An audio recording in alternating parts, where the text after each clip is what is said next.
Deshaun here. I wanted to talk about when it feels like there's not enough resources for an entrepreneur. A glass half full can still quench your thirst.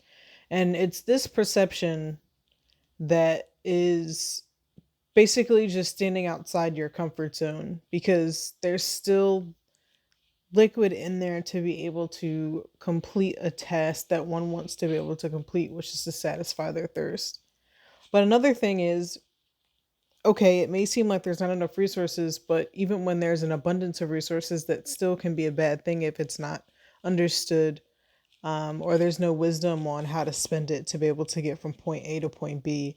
A good book to read is The Power of Broke by Damon John. He talks about how he went through the same thing of when he didn't have a lot, he was able to figure out things much more quickly as well as much more efficiently. But when he had millions of dollars, he wasted a lot because he had the resources to begin with.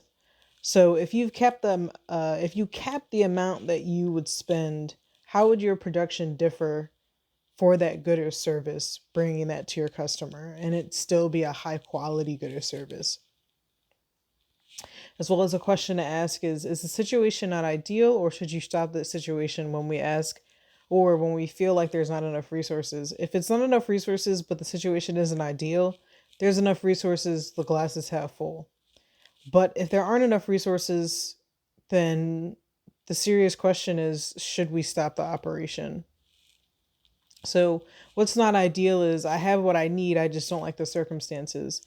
But stopping the operation is literally not having the resources to continue providing quality goods or services. And this is not at the expense of yourself or your employees.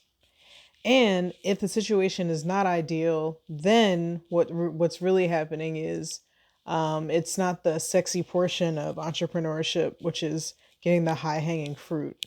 If we feel like there's not enough resources, we should focus on the low hanging fruit first. The high hanging fruit already has takers.